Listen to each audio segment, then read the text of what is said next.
حضرت حسین رضی اللہ تعالیٰ عنہ کے اکثر رفقا شہید ہو چکے تھے اور دشمن کے دستے حضرت حسین رضی اللہ تعالیٰ عنہ کے قریب پہنچ چکے تھے۔ ابو شمامہ سعدی نے عرض کیا کہ میری جان آپ پر قربان ہو، میں چاہتا ہوں کہ آپ کے سامنے قتل کیا جاؤں، لیکن یہ دل چاہتا ہے کہ زور کا وقت ہو چکا ہے، یہ نماز ادا کر کے پروردگار کے سامنے جاؤں۔ حضرت حسین رضی اللہ تعالیٰ عنہ نے بآواز بلند فرمایا کہ جنگ ملتوی کرو یہاں تک کہ ہم نماز پڑھ لیں۔ ایسی گمسان جنگ میں کون سنتا تھا؟ طرفین کے سے قتال و قتال جاری تھا اور ابو شمامہ رضی اللہ تعالیٰ عنہ اسی حالت میں شہید ہو گئے۔ اس کے بعد حضرت حسین رضی اللہ تعالیٰ عنہ نے اپنے چند اصحاب کے ساتھ نماز ظہر صلاۃ و خوف کے مطابق ادا فرمائی۔ نماز کے بعد پھر قتال شروع کیا۔ اب یہ لوگ حضرت حسین رضی اللہ تعالیٰ عنہ تک پہنچ چکے تھے۔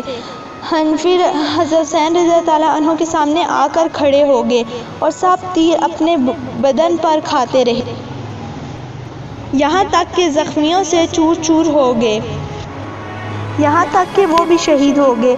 اس وقت حضرت حسین رضی اللہ تعالیٰ عنہ کے پاس چند رفیقوں کے سوا کوئی نہ رہا تھا، اور یہ رفقا بھی دیکھ رہے تھے کہ ہم نہ حضرت حسین رضی اللہ تعالیٰ عنہ کو بچا سکتے ہیں نہ خود کو بچا سکتے ہیں۔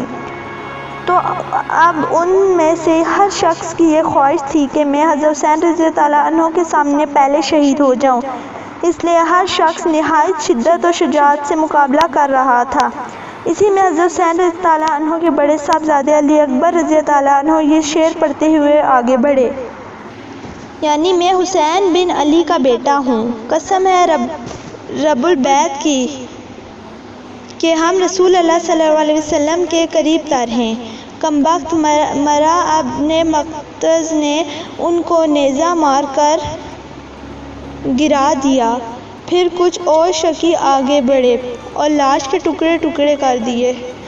حضرت حسین رضی اللہ تعالیٰ عنہ سامنے آئے اور کہا، خدا تعالیٰ اس قوم کو برباد کرے جس نے تجھ کو قتل کیا ہے۔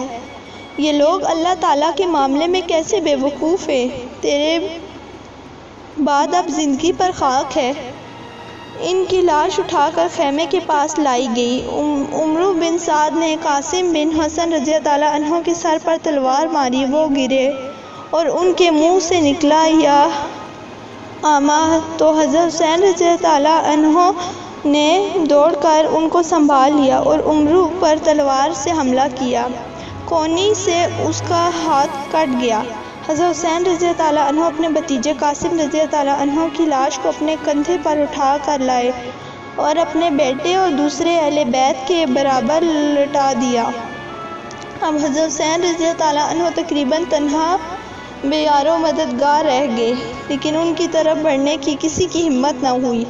اسی طرح بہت دیر تک یہی کیفیت رہی کہ جو شخص آپ کی طرف بڑھتا اسی طرح لوٹ جاتا، اور حضرت حسین رضی اللہ عنہ کی قتل اور اس سے گناہ کو اپنے سر لینا نہ چاہتا تھا، یہاں تک کہ قبیلہ کندہ کا ایک شکیل قلب مالک بن نصیر آگے بڑھا اور حضرت امام حسین رضی اللہ عنہ کے سر پر تلوار سے حملہ کیا۔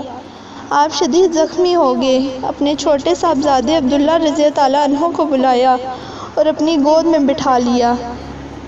بنی اسد کے ایک بد نصیب نے ان کو بھی تیر مار کر ہلاک کر دیا۔ حضرت حسین رضی اللہ تعالیٰ عنہ نے اس معصوم بچے کا خون لے کر زمین پر بکھیر دیا اور دعا کی، یا اللہ تو ہی ان ظالموں سے ہمارا انتقام لے۔ اس وقت حضرت حسین رضی اللہ عنہ کی پیاس حد کو پہنچ چکی تھی۔ آپ پانی پینے کے لیے دریائے فرات کے قریب تشریف لے گئے۔ ظالم حسین بن نمیر نے آپ کے منہ پر نشانہ کر کے تیر پھینکا جو آپ کو لگا اور دہن مبارک سے خون جاری ہو گیا۔